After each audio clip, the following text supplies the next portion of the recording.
Hey everybody, Asher here, and it's Free Play Friday, where today we're going to be taking on Diablo 3, which I did hint at last week when I did Heroes of the Storm, mainly because Season 5 is here, and there's been some interesting changes. Diablo 3 is definitely one of those games that I'm starting to have a similar relationship that I did to Diablo 2, which is that it's a game that's good to come back to from time to time, and then do it again. So, I'm playing Demon Hunter, which it's kind of like last season where I played Monk and didn't realize I'd be playing kind of the flavor of the month class. I've never actually played Monk before, didn't really like the playstyle, so didn't stick with it. On the other hand, decided to take a Demon Hunter for the first time, and I am really enjoying it. So there are some changes in Season 5. I do want to highlight that briefly. I'm going to go over my build, and then we're going to go into a Greater Rift. So for those of you who are familiar with Diablo 3, this should go pretty well. For those of you who are not familiar, well, let me just give you the quick lowdown. The build that I am doing is an impale build because in Season 5, which does have different season objectives, you do get, and this is once per account, if you do complete certain achievements during the season, you get a set. And the set that I got was the Shadow's Mantle, which I wasn't very sure about when I got because I've never done an impale build. Really, because I haven't done a Demon Hunter, but also I was thinking, well, when I think of Demon Hunter range class like Amazon before, I think of things like multi-shot and stuff like that. So Impale's a little different, but look at the set bonuses. You have 600% it when you have a melee weapon. Shadow Power is permanent, which is, we'll talk about that, what it means in a little bit. And more importantly, the 6-piece set. Impale deals an additional 40,000 in weapon damage on the first enemy hit. So this little knife that I throw here, that's Impale. And you're going to be seeing quite a bit of it. Just to go into some of the other gear that I have real quick that helps out. And you can see this is a hardcore character. I'm Paragon level 130. Some of the key items here. And this is not complete by any stretch of the imagination here. I do have Carly's Point, which is new to Season 5. Most important part of it is that when you impale an enemy that's already been hit, you get 13 hatred back. Your resources for Demon Hunter are hatred, which are your damaging abilities, and then your kind of special abilities for like moving around. Vault is usually what I use my discipline for, but that one regenerates slowly. Hatred, good to have, because if you have hatred, you can do damage. Let's see here. Other key items. There is a quiver that'll let me use a different skill as a hatred generator, but I have not been able to get that despite spending thousands of blood shards so far to gamble away. Okay, so that's kind of the key items. Let's go quickly into the skill build, and then we can go here. Remember, this is hardcore, so safety strats are important strats, things like Perfectionist to reduce discipline cost for vaulting, plus armor and resistance, plus 10% awareness as well for the oh shit. If you die, you don't exactly die, you regenerate 50% life and get to vanish. I have not actually taken lethal damage yet, except maybe once, but I haven't activated awareness. I'll talk about why in just a second. Thrill of the Hunt, slowing enemies is good, and Call the Weak, increased damage against slowed or chilled enemies. So these work with each other very well, both for survivability and damage. I don't like bolas, but I'm using bolas, and I'm using the lightning skill mainly because... well, we'll talk about why in just a little bit, but main reason is because it generates a little more hatred. Impale is the key skill here. It gets massive damage bonus for my armor set. And I am using Ricochet, which not only for the lightning damage, which we'll talk about why shortly, I already said that, but also because of hitting additional enemies does kind of work with this build's a little weakness, which is actually... Groups of enemies. You wouldn't think Demon Hunter having problems with groups of enemies, but that is the case here. Animal Companion, this is kind of probably the most flexible skill that I have on here. I have Bat Companion both for the hatred generator and the 50 hatred when I need it. May not need it much longer though. Vault is your escape skill. I have Rattling Roll just because stunning can be very important, especially with, I didn't even go over this item, bracers that I have right now. When you hit a shrine or a pylon, a champion pack will spawn, just for more drops and to get things quicker. Let's see here. Vengeance is one of the key parts of the skill. I do have enough cooldown reduction to where I can keep Vengeance up all the time now, and part of that's from Paragon points. But pretty much this lets you do a lot of damage to a lot of things all around you while impaling as well. It's not super key to the build, but it's key that it takes it to the next level, but it's not like the most vital thing. You want to have Vengeance up as much as possible, but if you freshly hit 70 and get this armor set, you don't need full Vengeance all the way. And then Shadow Power, The most important thing about Shadow of Power we'll click on here is that the armor set gives you all of the bonuses that are here. So reduce damage, increase movement speed, reducing the cost matters only a little bit, double life per hit, and slow movement speed. So when I hit that, I have little wings.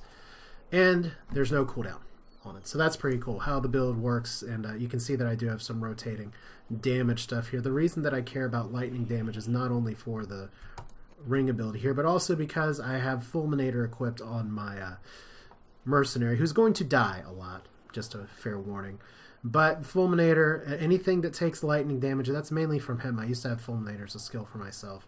It causes them to stop. So when I had the Fulminator skill on myself, it is a little bit different. I do have Kanai's Cube. Fulminator is what I used to have. I did recently get Dawn, which is key for getting Vengeance down. This means that I only need, what is it, 35 or so % cooldown reduction for Vengeance with Dawn to keep it up all the time.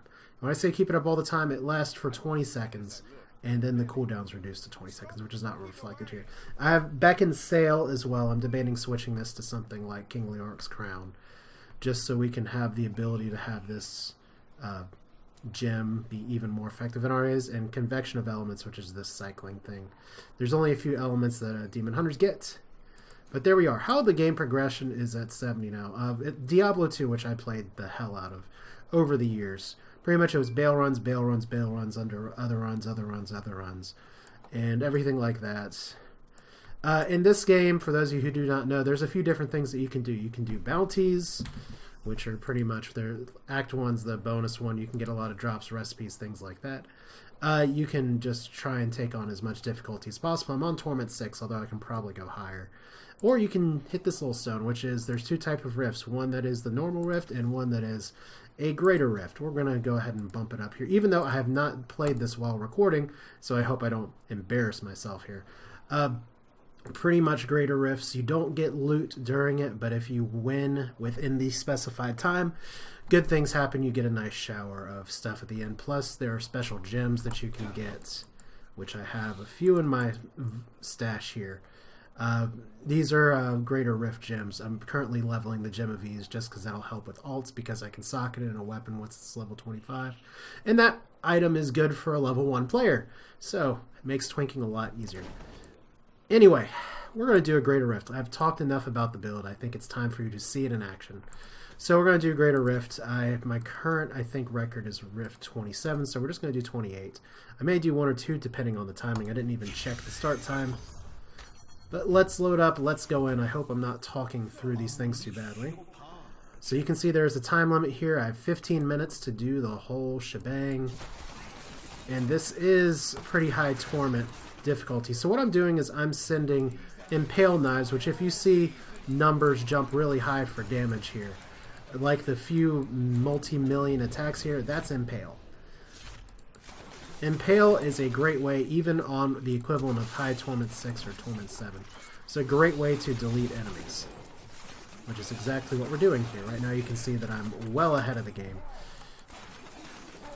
Now that I do have Vengeance up all the time, all I have to do is hit it. You can see that my hatred bar is going down sometimes because of what I'm using here, but it'll go up as well when I hit enemies multiple times with impales. I can't confirm or deny whether the actual things that move around and hit other targets. So we can see here 802 million damage. That's a lot of damage. I don't know if those knives actually get impales well. That little lightning thing is a fulmination, which is pretty nice. I'm going to use my bird just to get some more stuff. And I'm just trying to take my time right now. I guess I'm not really doing safe strats, but you can see one of the bigger issues that I run into is just that while my toughness is okay, the main thing that I do that I still have to get used to is that when I have my wings active in town, they actually deactivate when I'm in the dungeon. Like, I always forget until I get to the next floor usually. Or when I see myself taking a lot of damage and not regenerating health right away. You can see I get the oh shit heal from the Templar. Templar, I don't have the item. There's different items for followers that will keep them from taking damage. I don't have that. But Templar is probably the best one for the Demon Hunter, if only because I don't really need what the Enchantress gives or the Scoundrel. The heal's nice. I don't know. Like I said, it's what's good about this build is that it is great single target damage, and because this is actually my first. Oh my god, that was a crit for almost 1 billion damage.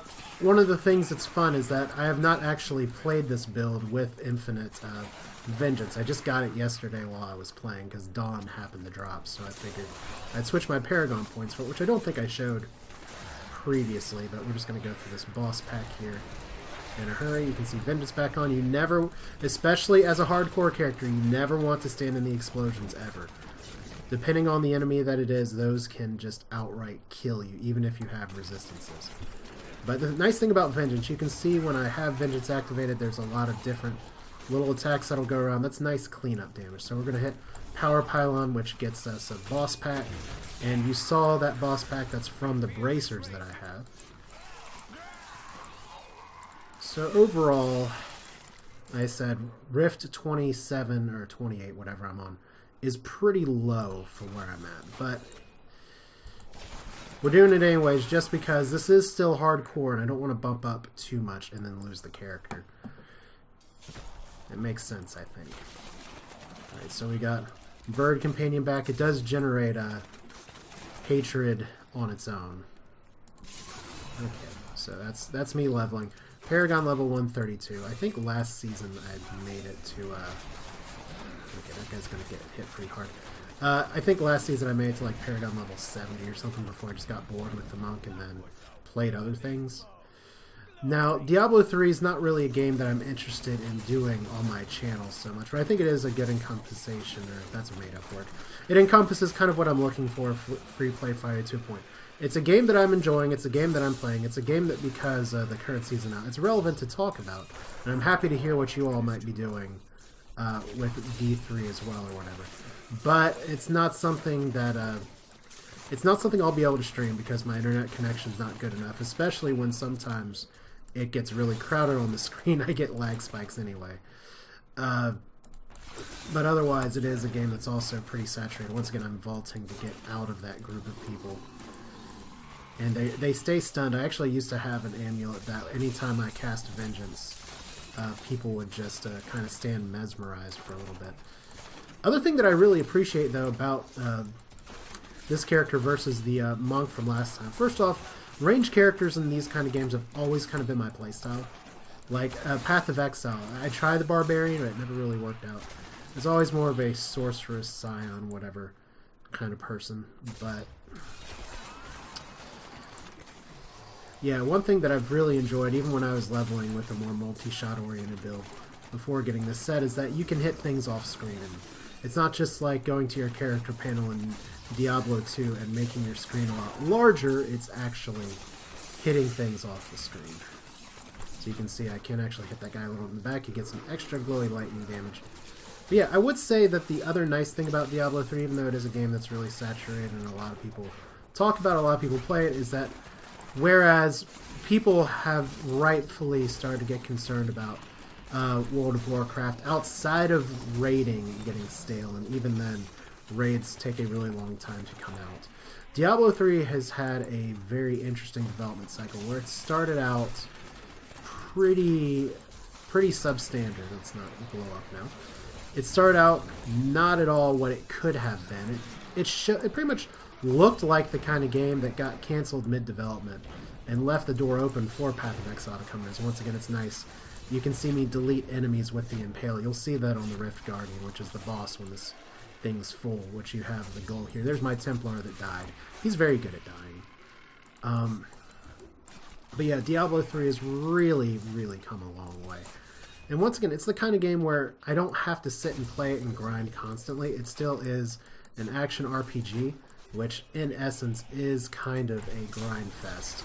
You are going for gear eventually. It's more fun if you can play with friends or people that you know, but I don't really have people that I know that play Diablo 3. Definitely not on hardcore. So if you ever want to play a game or something, this is on the US server. Oh, it's so square. Yeah, if you ever want to play, I'm happy to do so. I'm not just going to sit here and say, let me boost all the viewers up to hardcore, because you have to have the right kind of mindset for hardcore. If you're gonna die, you die. Like the last time I had a death in Path of Exile, I had just unlocked the Scion. I had done nothing to read up on the boss fight that is right after the Scion. And I immediately lost my witch that I had there. But that's hardcore. That's kind of like a Darkest Dungeon. I don't know if you've had a chance to see the latest video that I put up.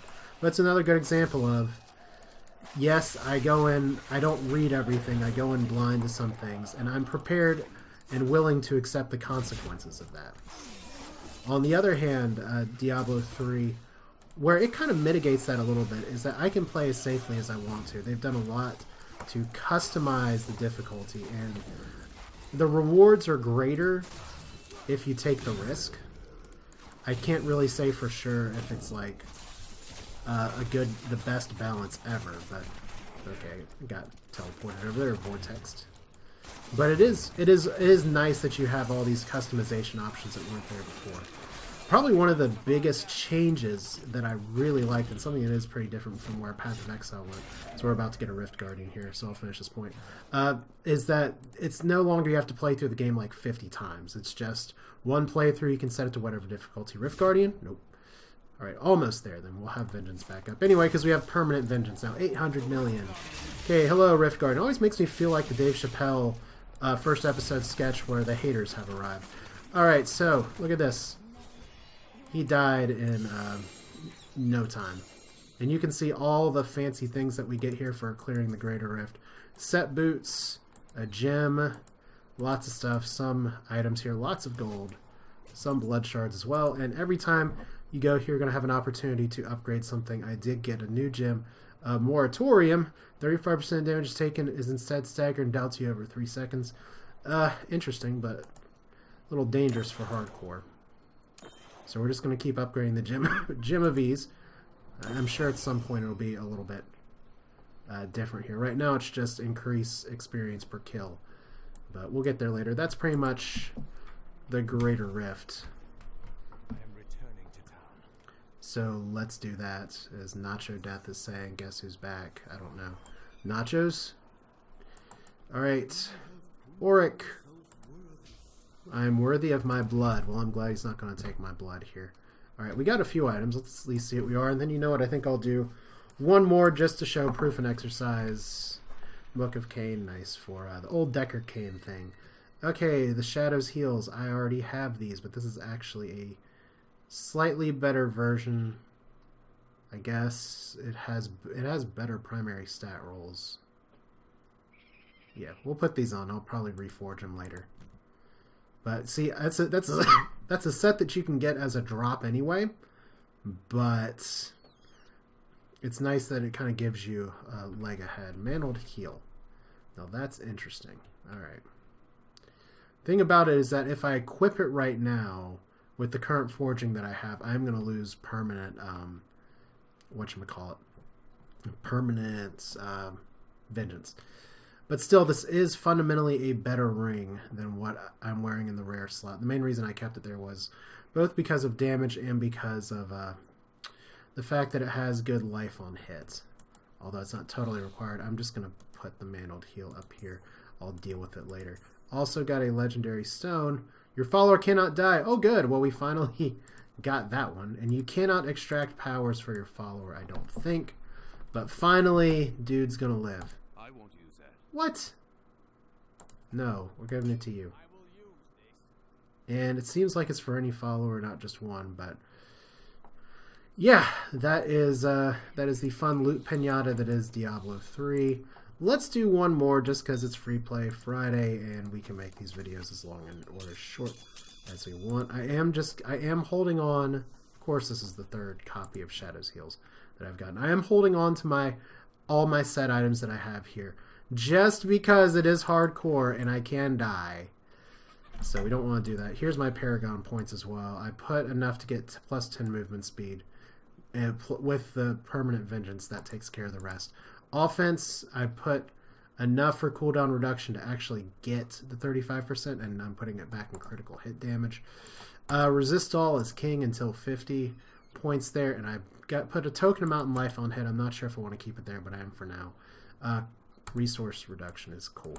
So one more Nephilim Rift. Let's do 29. Yay.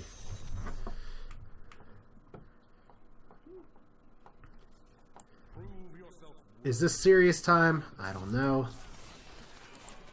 But it's pretty cool that you get to go through these greater rifts and you have all these different locations in the game. Yeah, Act 5 for Diablo 3 is a little, like, generic-y. It's like, oh look, death has come back and there will be hell to pay. So let's put you through, like, all this townscape and stuff, and then later on, other things. Can't really complain too much about that, though. But it is nice, too, because there are certain areas that are locked off. Whimsyshire, the Rainbow Unicorn level, can also appear as a greater rift location. So that's... It pulls from everything. And the enemies can be random. I have not fought the Whimsyshire Unicorns in a greater rift yet. But there are even some places that'll have, not in the greater rifts, but in regular rifts that will bring in a bunch of treasure goblins and everything. So that's pretty nice here. We're going to have to watch my life. And this is where the impale build starts to have some issues. You can see that I'm deleting things one at a time, and I'm still doing a lot of damage. Not getting a lot of elite packs here, though. But by the same token, because I don't have fulmination, which was spreading my weapon damage pretty well. Okay, shield pile on, jump away before they can kill me. Fast mortar vortex, it's actually pretty dangerous, except that I did just get a... okay, we're killing them blind, apparently. Alright. Now the thing is that you can do greater rifts into super, super high difficulties beyond the difficulties that you can unlock. One nice thing about greater rifts is that they're very good experience, even in groups. Groups are generally good to go in anyway. I'm just doing this solo because it's a little easier. Then I'm going to have to watch my discipline because I don't have a lot left. Alright, so Arcane Enhanced, if you have seen it in Heroes of the Storm, it's way deadlier in Diablo 3. Especially hardcore. Alright. Oh, but did I mention that the other thing I liked about Fulmination, not so much as spreading damage, but it keeps people there. I also have a belt. You'll see sometimes a little buff comes up that says slowed or scared or something. That's from a, but blind is another one. I have a buff on my belt. A chance to blind and slow enemies, so pretty cool. Like I said, it's hardcore, so while this build is definitely, I can be a bit more reckless in softcore mode, the difference is you still try and find the safe strats that you have to get the progression that you can get. And eventually, as I get more gear, because there is more goals to be had here, let's actually use Vengeance before I forget. Because these things, that's once again the fundamental problem that I have. I do a lot of damage. They do a lot of damage too. It reminds me in a way of early Starbound. And I know for a lot of you who didn't play Starbound, that reference is not going to make sense. But in that one, the combat was literally, does the enemy hit you first, or did you hit the enemy first? And then one of you dies. Which, if I'm doing hundreds of millions of damage per knife that's hit, pretty much, let's see here. If I were to do any of the T6 things that I had here, some of these bosses I can one or two shot. I didn't really illustrate that very well with you last time. Maybe I can this time, but just hundreds of millions of damage is a lot, even in the higher Torment difficulty. We have another shrine here. Would love for it to be a Conduit Shrine, if only because Conduit Shrines are my favorite. Frozen Enhanced, so we're going to get little ice balls, maybe, maybe not. Alright, so Channeling. Channeling's good too, because that means unlimited knives. Those guys take way more than one hit, typically. But not today. So, Channeling's good. I can vault around as much as I want. Gotta be careful, though, because these guys will still do their thing. We do not want to vault into the Arcane Enhanced pack, if you please. But still, lots of good damage, and now, look at that, my Templar is actually able to pin down enemies instead of immediately die to all of the damage. So that's going to increase my survivability even more. Alright. And I can actually use my little Devil Wing ability here to slow down enemies if I need to, but I find my Vault Stun tends to be enough, so I don't use it very much. Kind of a habit I'm going to need to break, because one thing that they did include in the game is shadow dungeons. It is, or not shadow dungeons, it's set dungeons, which is just a little bit of interesting additional content, and also something where Blizzard's not perfect, and I don't really like them because they don't. They're just, the ones that I've tried so far are pretty poorly tuned. But it's also something where I know I'll have to figure it out. I don't mind challenges or things where I have to do something a little different. I know that's one of the big complaints for a lot of Blizzard's fan base, and one of the designing principles that's led to World of Warcraft being in the state that it's in, of that people don't like doing things that are different. Case in point, Malygos fight and Wrath of the Lich King. People, or not just Malygos fight, the Oculus as well. We don't want to ride as dragons, we want to be heroes. We don't want to learn new abilities, we want to use the ones that we have. A valid point, a valid criticism here.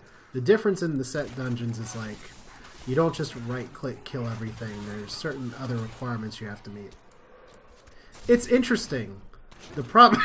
Wow, that was a weird cough. The problem that I end up having is that because, like with this set, Impale does millions of damage, that I just end up killing things and can't really chain my impales very well. Because everything just dies all at once. The ricochet dies, which, I mean, I guess I should turn off ricochet. But ricochet is so valuable. Because otherwise it's just swarms of people. One nice thing from a hardcore perspective for the set dungeons, though, is that if you lose or die, you don't lose your character. So there's that. As they understand, it's kind of a different challenge. So yeah. Definitely, I could probably honestly bump up the Rift difficulty. Not my favorite speed pylon, but we'll take out all these guys anyway, and now look who's not going to die to all the explosions. Okay. Speed pylon's not my favorite for this build, although faster knives are okay. If I can get the Rift generation rolling. I could probably do Greater Rift level 40 or so. But we'll get there. I'm in no rush. Seasons last a few months. I don't have to do all the content in one day, which probably is a good, accurate description of my relationship with Diablo 3, and probably a good closing point, since I feel like we're getting pretty close to the end, not just of the dungeon, but to this video. Is that Diablo 3, I bought it and was initially really enjoyed it, and then was very disappointed with the auction house and kind of the game that I was left with by the very end. But what it's turned into now is a kind of game that you can come back to from time to time, and it welcomes you with open arms, and yes, it may send you goat people and other people trying to kill you, as I probably should not be taking on this area from this perspective. Let's go over here, because we're going to get the Rift Guardian in just a minute, and I'm probably not going to be able to show you how fast I can insta-give them, which is too bad. I mean, if I can time it with the fulmination, or with the, oh, here we go. Let's see, Ember, 1, 2, 3 knives. And we got a bow and a something else. Probably that's a gem. So that's the thing. I guess if there are complaints to be had about Season 5, some people say that the set dungeon being or the set being available just for completing some stuff that's fairly simple in the game makes the loot collection go a little bit too fast, but you don't have to like gobble up the game all in one go. So 0.5% increased damage for 3 seconds after spending a primary resource. Stacks up to 20 times. That looks pretty good. We're still going to increase this, though. Alright, still 100% chance. Yeah. But that's, like I said before, that's kind of the relationship that I have with Diablo 3. Is that you don't have to do it all at once. You can go in, play, come back, play. Just enjoy it as you go. And that's, I guess, a good rule of thumb for a lot of games, is that people will complain all the time and say, well, there's no more content left because they did all the content in like 50 seconds. Or like a 50-hour binge. Let's see here. Bolas have 15% chance to pull in enemies within 24 yards for explosion. If I was doing a Bola build, you saw that I barely use these at all now, so I don't really even need them. That would be interesting with a bow, but I have to use a melee weapon for Impale, so there's the dagger. But yeah, Diablo 3, it's fun. We'll see how long I stick around with the season. If for some odd reason you really want to see me put up some Diablo videos, I'll be happy to, but it's mainly just going to be me going through greater rifts and all that. It's a good game. It's one that probably, once again, doesn't quite go into kind of what you all tend to say that you want to see on this channel, though. But if you do want to play along, I don't know if I can pull up my name here again. #1389 is the rest of my battle tag. But that's it for now. This is Asher. I'm about to cough again like crazy. So we'll sign out now. That's Diablo 3 Demon Hunter, Greater Rifting. The Shadow Impale set was way more fun than I expected and pretty damn powerful. Hope you enjoyed it. Feel free to leave your thoughts in the comments, and I will see you all next time.